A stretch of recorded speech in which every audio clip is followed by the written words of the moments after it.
meetup.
Hello, everyone. And first of all, apologize because we have some problems, technical problems with the computer, so we had to basically move everything to another computer and set up the microphone and everything.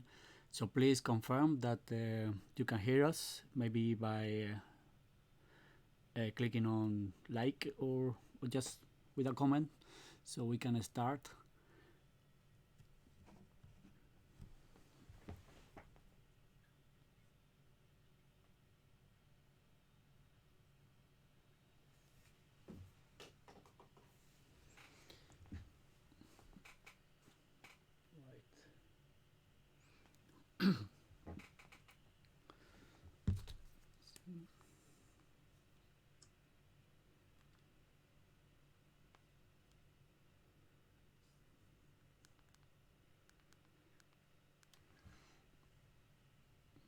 See the comments.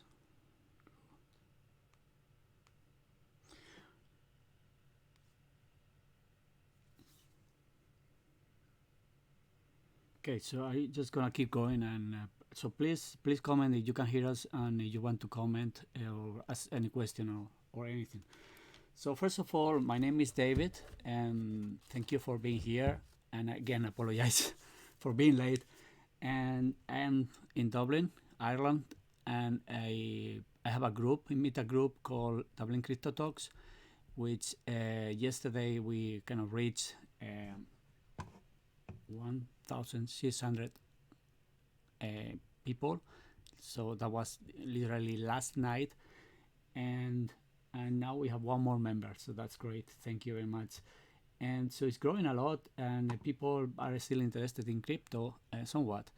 Uh, and it's good to know that people are interested, and we do run some courses, we do some live events, but I was thinking that maybe it's good to do like online things as well, because some members are not from Dublin, or they need to travel the long distances, or they are even in different in other countries. So probably with using YouTube we can reach more people. So again, my name is David.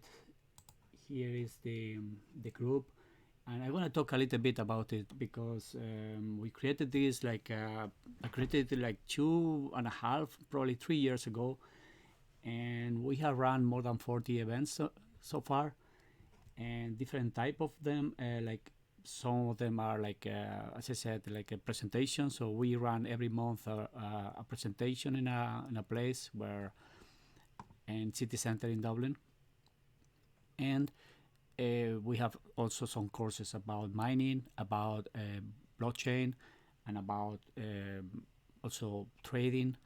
And please suggest other things that maybe we can talk about. The main goal is, as you can see here, our vision is to accelerate the advent and adoption of blockchain technologies. And so we do organize these events in order to for people to adopt and to start using and learning cryptocurrency mostly, and also some other kind of blockchain technologies. But we are kind of we to be honest, we talk more about Bitcoin and other cryptocurrencies, but mostly Bitcoin. And you can follow us on Twitter as well. Here is the link. So it's Dub Crypto Talks. And well, this is about this is in 2017. So you go to CoinMarketCap. There's just, many of them, and many others are not even in CoinMarketCap. So let's check.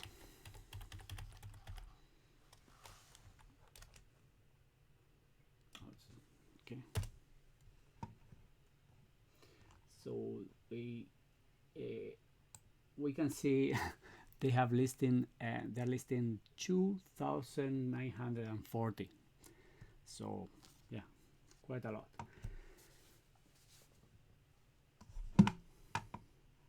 So please join us if you are no member, and even if you are not living in Dublin or Ireland. And as long as you understand English, I think we can benefit.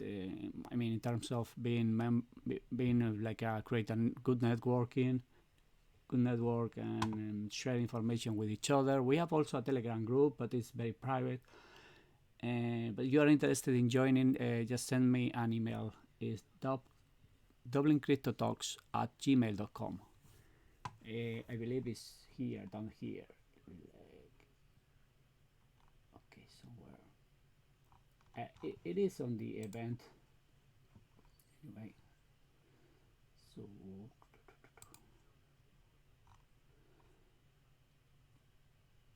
one.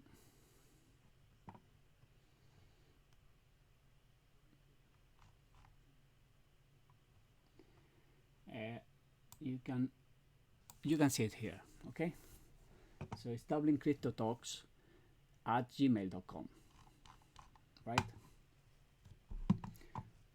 So let's move on and let's have a look. So initially, we in every meetup that we have, we look at the prices, and as you can see here today, it's mostly green. The price of Bitcoin went up today in the last 24 hours, 0.45%. So basically, it's like a lateral move. And you see better gains in Ethereum in this case, EOS, and Litecoin, and some others. Mostly green, so which is like very positive. And here you can see also some more information about Bitcoin block reward halving. So that's the countdown to the reward halving, which means that when you mine Bitcoin, or miners receive in general every day 1,800 Bitcoins, new created Bitcoins, and this is gonna change, and it's gonna be half in after these 223 days approximately. It's not exactly that, because it's more related to the blocks more than it's not about time, it's about blocks left. So there is an average of 10 minutes per block, and has to be, in theory, that's the way to go. So it's every 10 minutes there will be a block, and if it's not the case, every 2 weeks there is an adjustment in difficulty. So if, for example, the blocks were as an average as 8 minutes, then the difficulty will go up to compensate that. Likewise, if for example the average block is say 20 minutes, then the difficulty will go down. So difficulty for mining. Okay, so you can have an idea. Here is a nice website. If you don't know this website, I strongly recommend you, because it's good to see. It's very visual. You can see a lot of information on the page, and it's actually I really like it in terms of, you can see visually. You can even zoom in or out. You can zoom out and see more people, in this case, trying to get into the bus. Okay, the idea behind is that you see a comparison between blockchain, two different blockchain. One is Bitcoin, and you can see now they're joining the bus. Okay, so there's Bitcoin Cash, and here is Bitcoin, and there is two buses here, because one is the regular bus, like regular transactions or regular information, and this is SegWit, which is segregated witness. And you can see whoever goes into this SegWit, then it moves to the regular bus, and that means that some information goes into this bus, and another information is, I mean, probably it's a bit complicated, but the reality or the meaning of this is that basically the block hasn't been made bigger, but it now allows to have more transactions per second because of the usage of SegWit, among other things, not only that.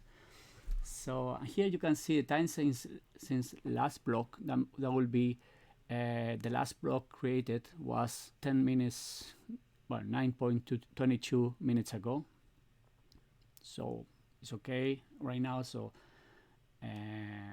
because they are supposed to be 10 minutes, and they will not be 10 minutes, but the average should be, or the mean should be 10 minutes. The quantity of the transaction per second that is running right now is 3.37, and it will be changing all the time until they find a new block. Because the block is already full, as you can see here, is full, and it's just waiting to be created and added all these transactions into it. And there will be, if it takes long time to create a new block, then there will be like less transaction per second because of that. Okay, bytes per second, well, it's similar, related to this. And the median fee, that's the average price of the fees. In my experience, this website is actually showing higher prices most of the case, but you can see it's very cheap. It's $25 US. 25 cents of US dollars. So it is very, very cheap. We'll see that anyway, and then there's some other metrics that we can have a look at. It shows the price of Bitcoin and the circulating coins, which are nearly 18 millions right now, out of 21 million. That's the meaning of this. Okay. Here you see Bitcoin Cash. Very similar thing, like mempool size is higher, but as you can see, the transaction per seconds is very low. And to be honest, there's a new block here. You see the bus going, and it's because a new block was created. I just didn't see how long it took to create the block, but anyway, as you can see, because it's a less busy network, to be honest, you can see the price of the fees are very, very low. So the fees are very, very low. At the same time, you see that the transaction per seconds are not many. And to be honest, now I'm seeing more than usually. So it's a network that really is not very busy. So again, we see the price of coins, circulating supply, and so on. So there's a little bit higher than Bitcoin, but it's pretty similar since it's a fork and they didn't change the max supply. Okay. You could even go and have a look at the memos, which is, as far as I know, it's like part of a social network that they created using the Bitcoin Cash network, and it's a way to add more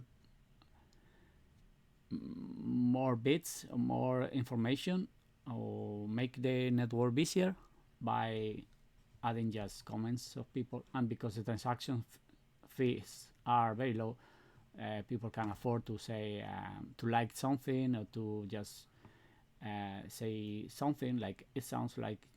You see, there's some comments there. So I'm not very, very familiar with this, but I see another like it, like this.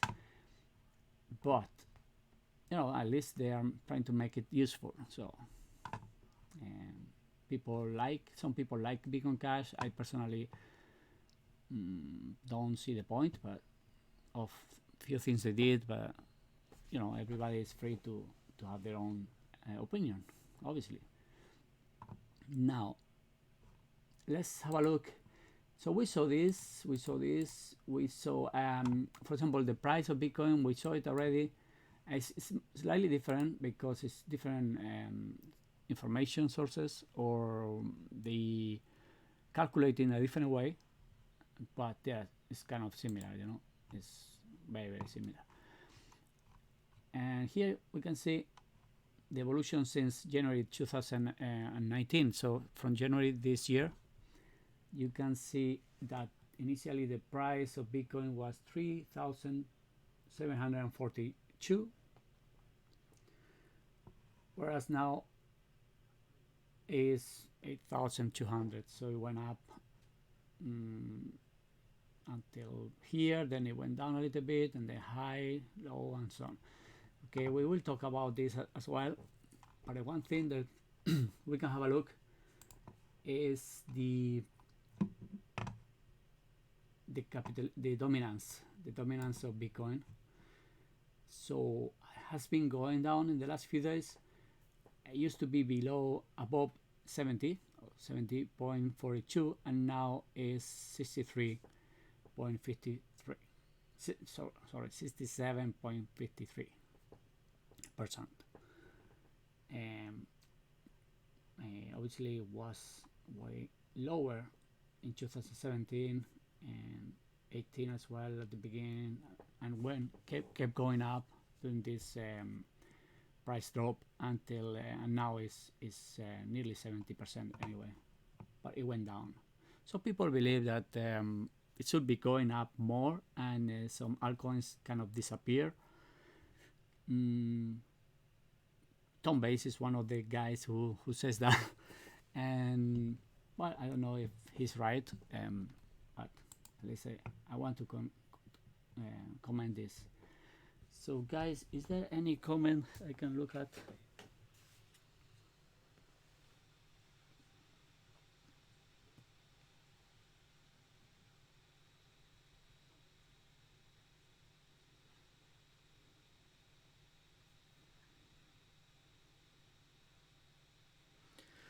I'm just looking now to the comments.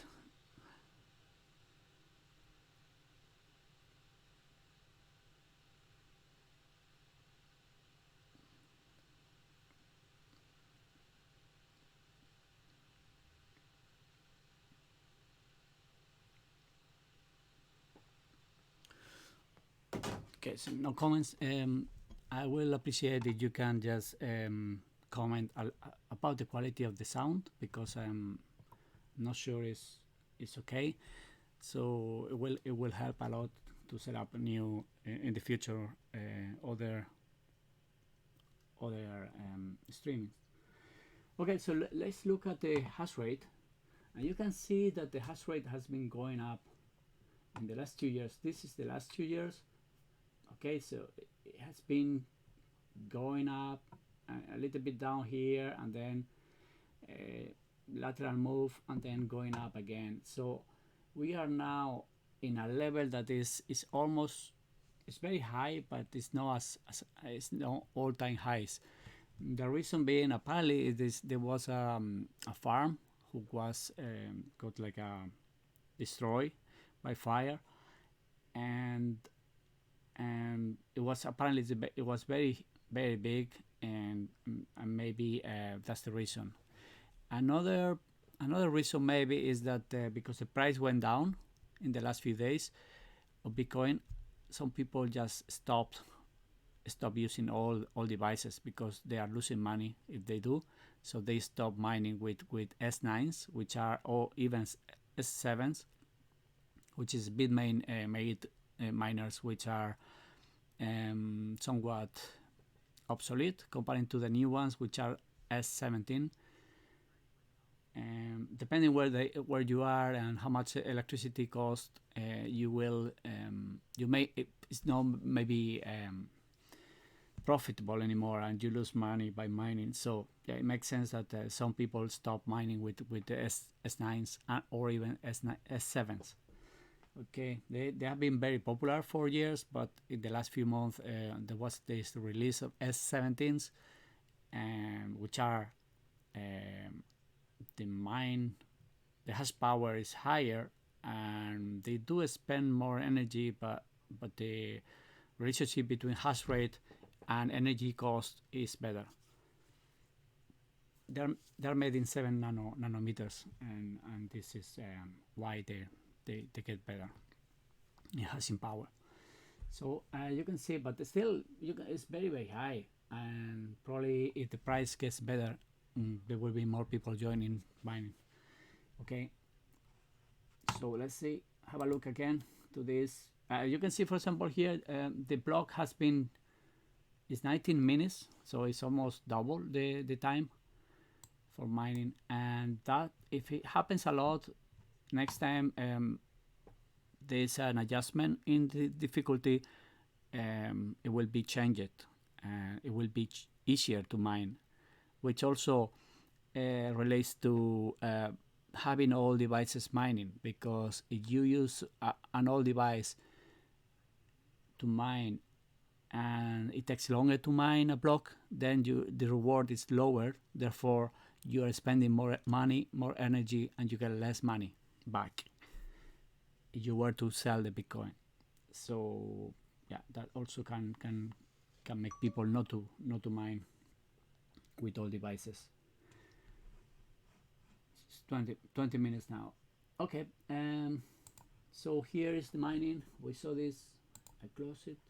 Now, this is the difference between the mining in Bitcoin Cash, Bitcoin SV, which is another fork of Bitcoin Cash, and Bitcoin itself. So Bitcoin is way higher than the rest, and the others are barely you can see them. So the hash power of the network of the other two competitors to Bitcoin are like minimal. What it shows basically is that if that's the case, it's pretty easy to attack those two networks, because the hash power you need for attacking, therefore the cost of the attack, is actually very low.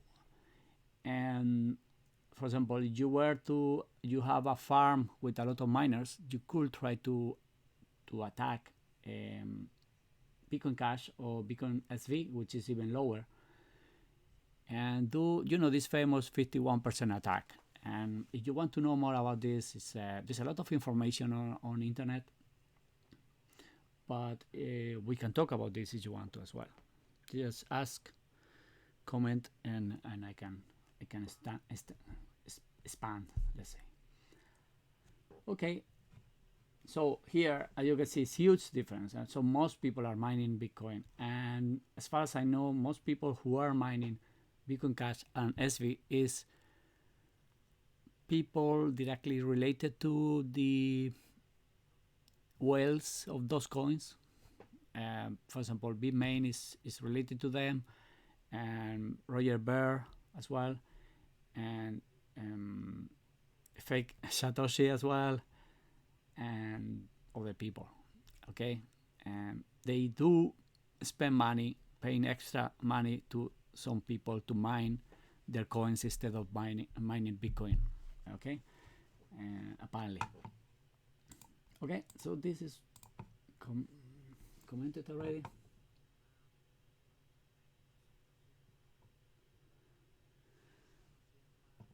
So here you can see transactions, and we are covering 2 years already.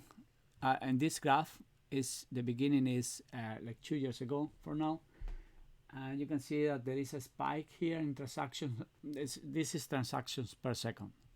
Okay, so you can see the number of transactions, and then it goes down and up again, down, and this is when the price the price of Bitcoin went down a lot, and then it recovered. For some reason, there's a period of time there where the transactions are very low as well, and then goes up again. So you can see that it's pretty much it's not all-time highs, but it was here very similar here at this point.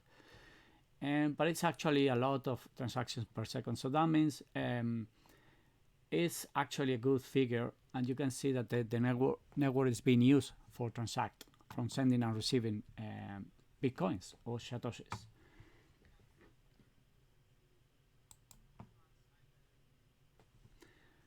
And here is the transaction fees. Again, we are looking into 2 years, and that's the price of that's the fees that you need to pay to transact, to send a transaction. It is related to how much data you need to put into the blockchain, and the more you have to put, the more money will cost you, but also you offer money per byte. So when you are sending a transaction, uh, in most in most wallets, you can choose how much money you offer for this transaction to go into the blockchain.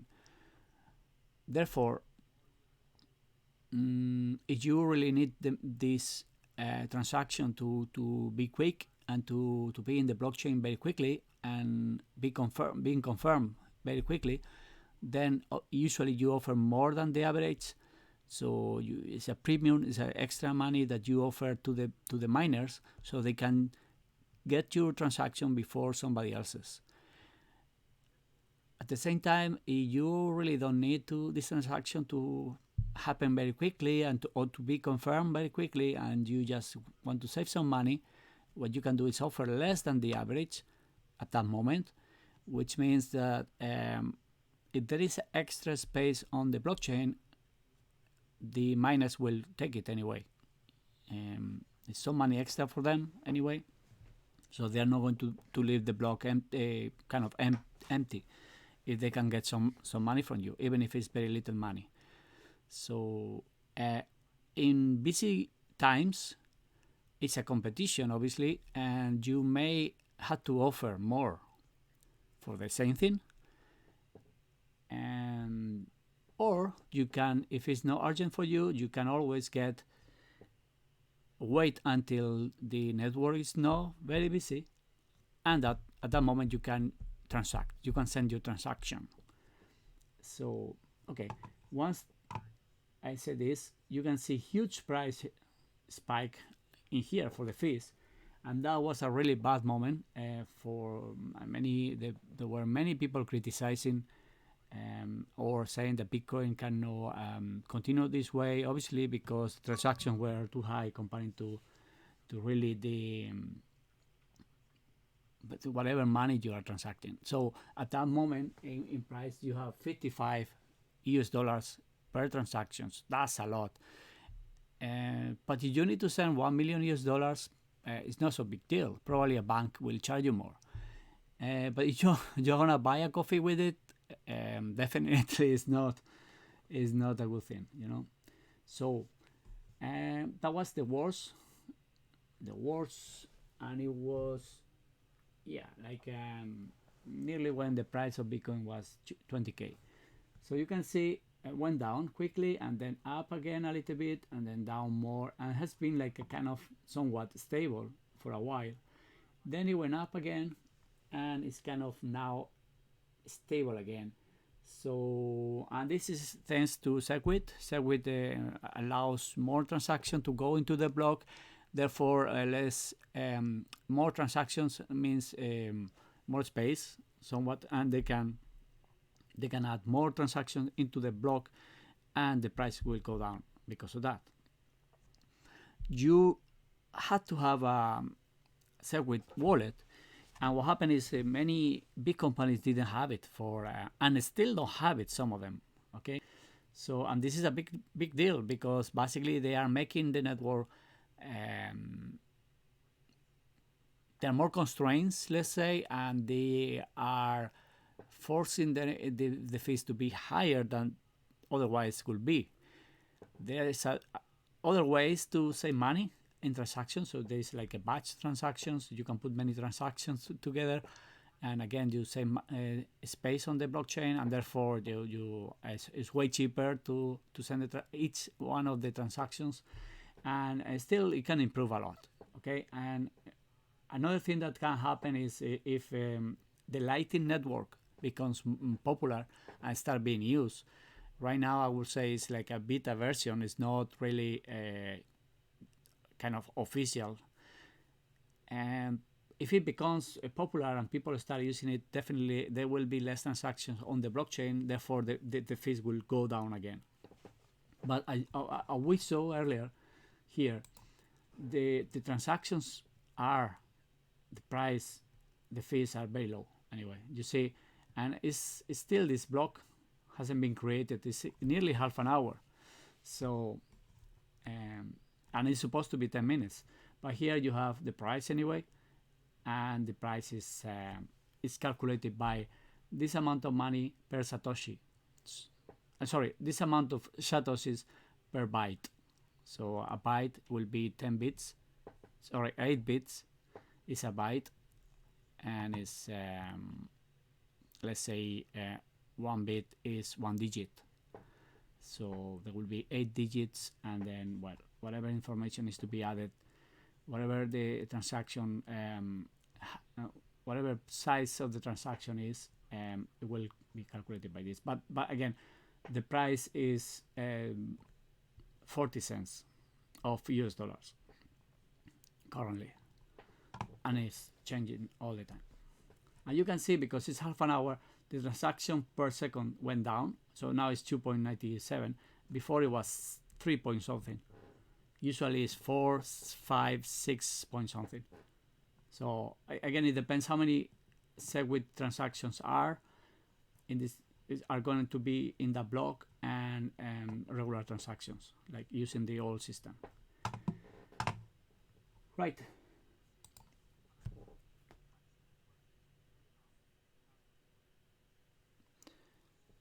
Let's have a look at this graph, which you can see coin metrics.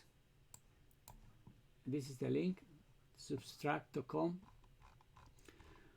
and this is actually very interesting. You can see, well, the price of this Bitcoin and so on, but then at this point you can see people who still have Bitcoins holding, and this shows the price when the Bitcoin was purchased, or more specifically Satoshi, so not necessarily one Bitcoin. So you can see, and this is roughly the price of Bitcoin right now, well, at September 29, so a few days ago. But you can see here, that's the current price. These people will be, if they sell now, they will lose money, and whoever is here, they bought it cheaper than the current price, but they're still holding, so they are not selling. So that's an important point. So you can see different type of I mean, for example, there's not many people who bought at the peak prices, so just few of them, and but still are holding the Bitcoins. That shows that probably they sold already, and obviously losing money on the process, and the ones that remain here are believing, or they believe that at one point Bitcoin will recover in price, therefore they will not lose money, because you only lose money when you sell. If you still hold, and you know, things happen in the future, price goes up, and then they will be able to sell, getting some profit, hopefully. So you see, like, also another thing I wanted to show you is that here, another graph. It's interesting to see that here there's a group of people who sold losing money. So there's a people who bought between 10k and 13k, sorry, and there's about 500,000 Bitcoins, by the way, and they sold losing money, and this is what created the price drop. And you can see here, it's a big quantity of Bitcoins and solding and losing money. Probably were, I don't know, I just I prefer not to speculate, but you can see a big amount of money, and push the price down. Also, there was another sale of people who bought at lower prices than the current price, and they sold as well. So with a little bit of profit, not so much, but a little bit. And this is this green line, and this is 700 K bitcoins, so there are a lot of them as well. And so they both were pushing the price down in the last few days, right? Let's just check that. Okay, you see, we just half a minute ago, we got this new block created, and now this is changing.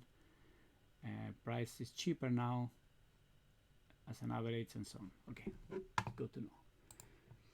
So let's talk about the Lightning Network if you want. So here is the changes in the, as you can see here, in the past 30 days. And this number of nodes went up.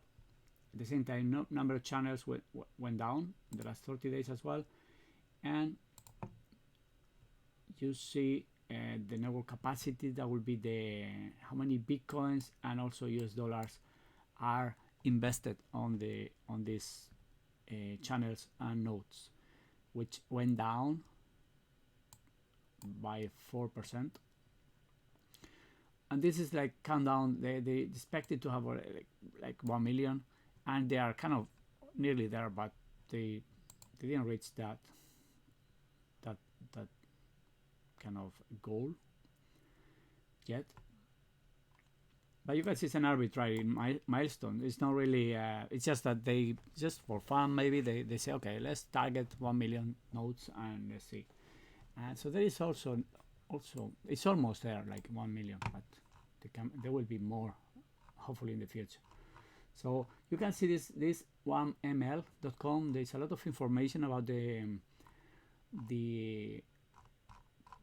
Lightning Network, and well, I recommend you to go there, and it's a place where you can search for by node, IP address, and get some information, and you can see statistics about the Lightning Network.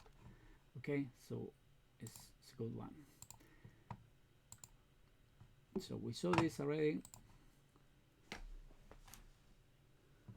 Here's some graphs. It's not this one, actually, the one I wanted to.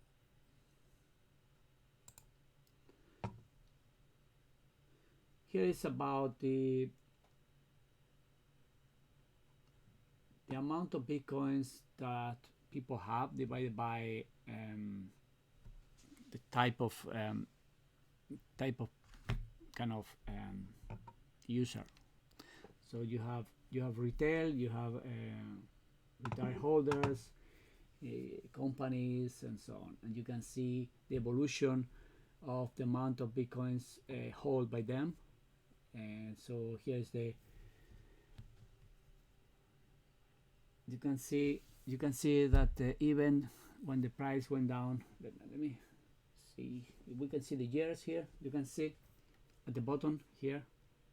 So if I put the mouse, it changes, but you can see steadily it's been going up constantly. So still, even during the price drops and everything, people were the most group of people were getting more and more bitcoins accumulating, and so that's different. Like for example, you see retail, this gonna be like 2,500,000 bitcoins have right now, and you can see also companies having 4,800,000 bitcoins.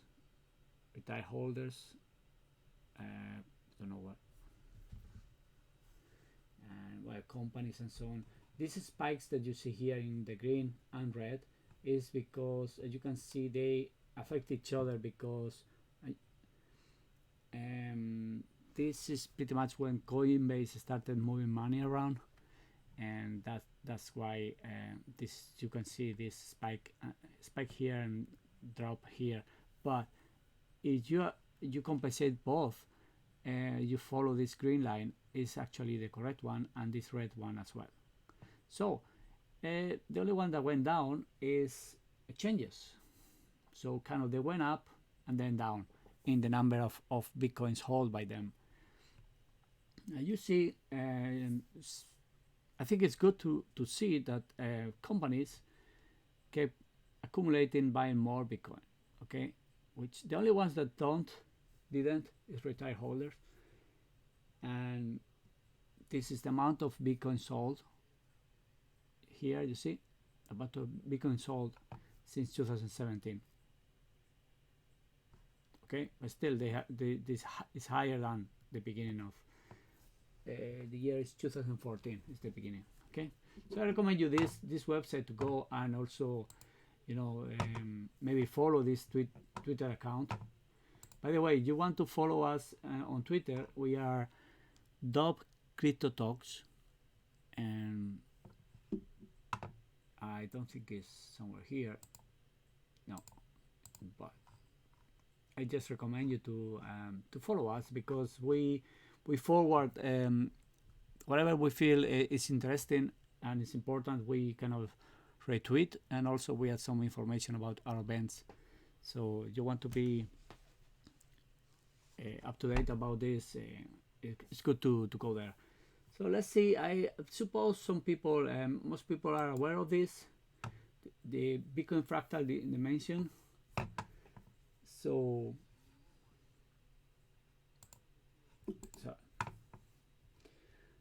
basically, if you follow this graph, what you can do is you sell when it's getting red and buy when it's getting blue. You're supposed to get good profits. You see, it's getting red almost here. You could maybe sell and then buy back, and then here is like, okay, you can still hold. Sorry, and then get the red. Say you sell here, and then you can buy back here. So currently now we get like getting red. So it may be possible that in the future it goes down again. It's possible, but some people say it's going to happen. But I personally am convinced that eventually in maybe 1-2 months things will get better. But it can be next year. Nobody knows here. Anyway, again, this shows the bubble sheet, and you can see here that whenever they got a higher price, all-time highs, then it went down a lot, like 93% here. This is sample. But say you buy here anyway, and then you see it going down nearly to zero. But still, you hold, and time goes by. Eventually, you reach the same price and even higher. You see, that happened once, twice,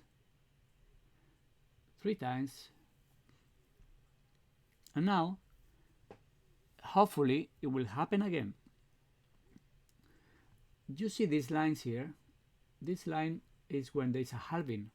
So we saw the halving here. There's gonna be a halving in 223 days. So by approximately 14th of May 2020. So that will be is approximately here. So the chances that it's gonna go up, maybe before, maybe after. Here it was after. Here it was after as well. So there's a chance that it happens after the halving. So that will be maybe, I don't know, summer 2020. But if this happen again, which happened 3 times before, then we can say easily that it will reach, let's say, at this point, more or less in time, at the mid 2020 at the same price, so 20k, and supposed to keep going up, like happening here, here, and here. Okay. So let's see what happens. It's gonna be interesting, and I love to have a look and in the future look back and say, okay, that was a good thing. So basically, the only thing that I can say is that most people who bought at a higher price that today, then is my advice is, or the logic says that it's better to wait and not to sell, because if you sell, you can lose it immediately. You know you lose money, and on the other hand, you can wait, and if you don't need the money, eventually you will get back your money. That's the main thing. Not necessarily it's going to happen, but the chances are very high. So we can see many, the latest news and together. But one of them is here. I think it's very important. And it's a German bank predicts BTC at going to 90k after next halving, and we just mentioned this. So they believe that this going to be after, and one of the important things is that they say they've been analyzing Bitcoin, in particular stock to flow approach,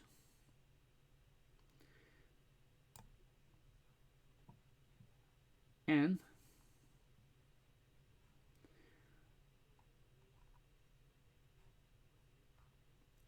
well, it is somewhere in this, but basically it's a they are saying that it's very strong, very hard money, type of money. And a bank saying this is, especially in Germany, it's not like I don't know, somewhere in the middle of nowhere. If Germany is one of the most important countries in Europe, then it's an important thing, milestone. Banks usually don't like cryptocurrency currently, and it's good to see that. Now, this just you can just search by a German bank predicts BTC at this, and you will find it. Okay.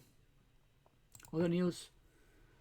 Let's refresh to see if there is something new.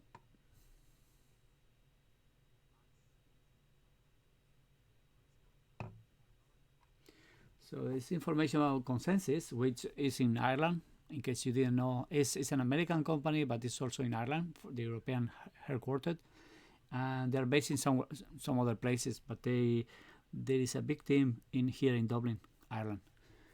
Consensus is a company that was created by one of the founders of Ethereum. So basically, there is a very big company. So here is something here. New York State financial regulator hiring crypto and blockchain specialists. So that's interesting. You see, New York State financial regulator is hiring crypto and blockchain specialists. Richard claimed EOS network can freeze. Block one denies any error. By the way, EOS, for those who like EOS, there is 21 block creators, which are like nodes. It's kind of a federated network, and these 21 are the only ones that create the blocks, as far as I know, and half of them are in China. So there's a big concern about this. Apparently, in the group, the support CEOs, and they want to change that. They want to limit the number of block creators that are in a specific country. They are suggesting that maybe no more than 3 are supposed to be in one single country, which I think is a good idea. I think half of them being in China is not good, or anywhere else for that matter. And here we see Tom Bayes saying that Ethereum is useless. For Tom Bayes, I personally met him a couple of times. I can say it's only thinking that Bitcoin is the only thing, that will work and will succeed. And my opinion about this is that I kind of share that opinion, but not as strong. I think that there's room for more cryptocurrencies. Definitely not 3,000 cryptocurrencies, but probably say 20, 30. And even if it's only because the psychology of human beings is not really, not everybody will want to be using only one option. They will want a variety, at least two of them. Like say like drinks. You have Coca-Cola, you have Pepsi Cola. For there's always a kind of two things at least to choose from.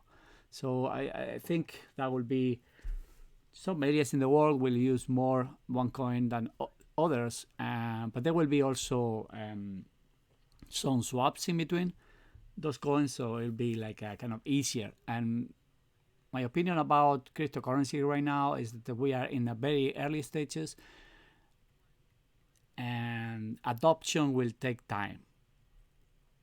Also, if you look back to internet, I will say we are at the point of the emails being difficult to kind of send and receive, and you have to be techie, a technical person to do it. So it's very early stages, and the user interface on some wallets or programs using blockchain are not really ready for end users. Also, the difficulty of losing your private keys, the understanding of blockchain itself, is something that people it has to be easier for everyone, especially for end users that don't want to know how a car is built and what parts they have inside. They just want to know how to drive it. So you look at the simile of a car or any other device, you don't need to know what are the internals. You need to know how to use it safely. And we are talking about money, so that is something that is really important, and people don't trust things. Like, for example, I believe the credit cards took 25 years to become to get the first 50 million users. So that shows a lot. People didn't trust a piece of plastic. And also in internet, it was difficult to get people trusting your website in order to put the information about your credit card to make payments. So for a long while, people didn't want to buy online, and now everybody does. So adoption it takes time. Okay, sorry about all the extra info I am giving, or opinion I'm giving away. You see, altcoins see mild gains while Bitcoin hovers around. Okay, yeah. So you see that we saw earlier that the Bitcoin dominance went down. Therefore, means that the price of some coins went up. Sorry, in comparison. So that means that there were some gains, obviously.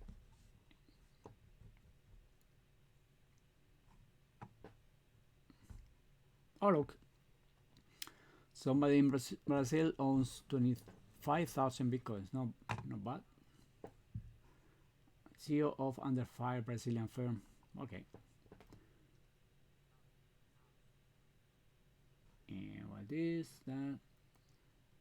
Oh yeah, there's some in our group in Telegram. There were people commenting this about Coinbase Pro fees going up, and many people will abandon Coinbase because of that. So you can see here the price is going to be more than double for lower volume users. So they're just looking for just getting rid of the small guys, and as you can see, Wells fees drop. So it's so whoever is big, they're gonna pay less fees, and retail people will be punished by having higher fees. Nice. There's a critical vulnerability in Cosmos, partners with secure. Yeah, okay.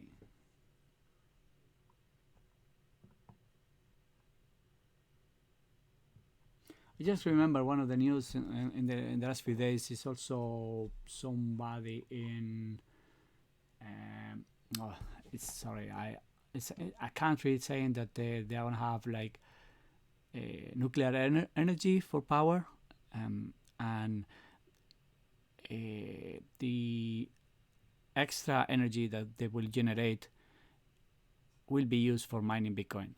So that was in a press conference, somebody from the government saying this. Watch the video somewhere. So that's pretty much all for today, I think. Let me just, okay, we mentioned this. I'm just gonna give you a few, recommendation about reading recommendations. I show you some websites which I believe they're nice. One of these is, especially in my courses for blockchain, I saw this website. People like it. People understand much better how it works. In terms of, I can explain when a block is created and all the information goes inside all the transaction, and then it goes into the blockchain, and there's a new block being created and so on. So it's good to explain and very visual. Here some books. You have kids, I recommend you to buy this book, Bitcoin Money. It's a nice book. It's kind of a tale where it explains how Bitcoin works, and there is, as far as I know, it's translated to several languages, Spanish being one of them, and it's a nice, really, it's a nice book for kids, really, and you can show how Bitcoin works, and you can read this tale to them and get them involved. Another book, you are kind of starting in Bitcoin, is this new book called The Little Bitcoin Book, and this book it's very short, very small one, cheap as well. It was the different creators. This basically they went together to a house for a weekend, and they made this book. So they is divided by chapters. Each chapter is created by an author, and you can see actually. You can see the authors as well, and this guy Timmy. Okay, well, Lilu. I mostly know Jimmy Song, which is kind of famous and used to be with Tom Bass in appearing on videos on YouTube, and some others. So I do recommend this book to people who doesn't know anything about cryptocurrency or Bitcoin. And I think it's easy to understand. Is the target public audience is this type of people, like people who wants to know and they don't know. And yeah, I do recommend the book. And very quick to read. Another book related to economy and how the value of things and all this, it could be this, the richest man in Babylon. That is very short as well. It's an audiobook as well. Oh yeah, you can see here audio CD. So you can buy different ways audiobook. Oh, it's free. Wow, very good. So this it's good, good value. So you can buy audiobook for free, and it's short, it's easy to read or to listen to. It's very easy to understand. It's also kind of a tale, so you can tell to your kids if you do have, and you can enjoy this weekend maybe. And another one, which is not directly related to cryptocurrency or blockchain, it's related to, not even related to economy, it's related to how power pull the strings, let's say, like how things work in the background, and it's a way to understand who maybe politicians, parties, how they interact with each other, how they communicate with their people, with the in mass media and so on, uh, and how they act and why they act that way, and how they fight for power. So yeah, I think it's an interesting book, and and you can see it's very very cheap. You see, it's only less than £1 for a Kindle. So even the paperback is only £4. So it's quite cheap. I'm pretty sure you can find it online as well for free. I'm not sure. It's not kind of new, so probably it's already legal to to download it. I'm not sure about that, but really I do recommend the book. Okay, you can see the creator is Machiavelli, so it's an old book. So guys, I think that's all. Um, I wish you have a nice weekend. I definitely will do as well. It's been 1 hour. Sorry again for the delay, and I just had some problems, technical problems. It's the first time we run this. Just give me feedback, please. Give me a comment. Say whatever you think is something that we can improve. If you could hear us properly, you could see the screen properly. If the quality of the image is okay, so we can see for next time what we can do to make you enjoy more this type of videos. Also, I will be creating some kind of online courses that can be checked by people, and yeah, we hopefully are gonna create more events online. So thank you very much again, and please follow us on Twitter, become member of Meetup, and our group it's called Dublin Crypto Talks. Here you have it, Dublin Crypto Talks. We also have when we have a meetup, and with the slides, I public the slides on LinkedIn as well. And another thing I wanted to say, I'm gonna go visiting Athens in decentralized conference, and also I'm going to go to Lisbon for MoneyConf, and I will try to do some interviews, ask people, very well-known people, about whatever news are happening at the time, and I will try to give you information as you were over there. I will try to promote our group as well. So thank you very much again. Have a nice weekend. Please give me a good feedback, and give me a feedback that can be that make us improve. And that's it. Thank you.